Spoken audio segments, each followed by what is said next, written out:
depending upon how active some of you have been in signing up for free resources and downloading free fonts, you may have more or less typefaces choices to make than your peers, but you have plenty to start with. Select your type with the selection tool. Do not select your type with the type tool. Don't do this. Select it with the selection tool.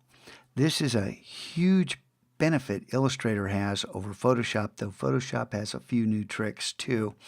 But for right now, when you have this bounding box around it, and this bounding box is for point type, not area type, not a rectangle you drew. Trust me, I know the difference. There's a different look to it. Then, to cycle through typefaces, all you need to do is click up here to highlight the name of the font, hit the down arrow to move towards Z, hit the up arrow to move towards A. And if you get a salmon colored outline like this, it means this font does not exist. And there's a technical reason for this happening, but if it happens to you, just know you don't have that font on your system. So Myriad Roman isn't here, but if I keep clicking the up arrow, I continue to work towards A. So you're moving up and down, up arrow, down arrow. Now, if you reach a point where it doesn't go anywhere, that means you didn't turn off the missing glyph protection back in the preference video. And that means you're not paying attention, and that means I'm not interested in helping.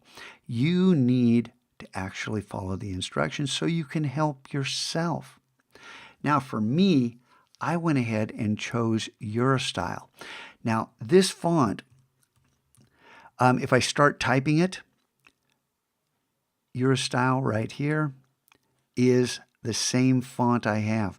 I got this font from Typekit, and if you're logged in to your Adobe account, you need to be logged in.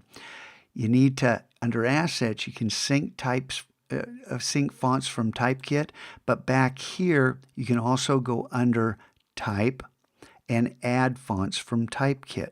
I don't know if you have Eurostyle. We have different accounts, different logins with Adobe. Mine is through my personal account, not my school account, but you have access to some fonts you can sync with your Adobe ID. So go ahead and look at that. For right now, that's how you choose a font. If you want to go and choose a different font, the way I do it is I hold down with this selected. I say, hey, I like that font. I want to try a different one.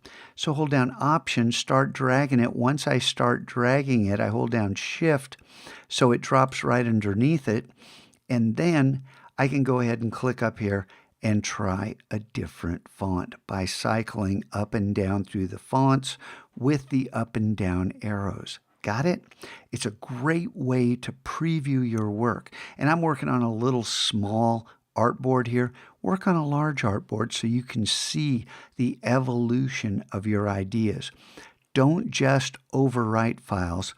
Work through and try to choose amongst the choices you have, the things you liked. What looks the most professional? What represents your type of art the best? Okay? For me, it's something clean and simple. For you, it might be something completely different. Choosing the right type, the right font is difficult sometimes. Sometimes it's easy.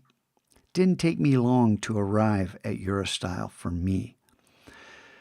Take your time, do this right, pick something that works for you, and work smart.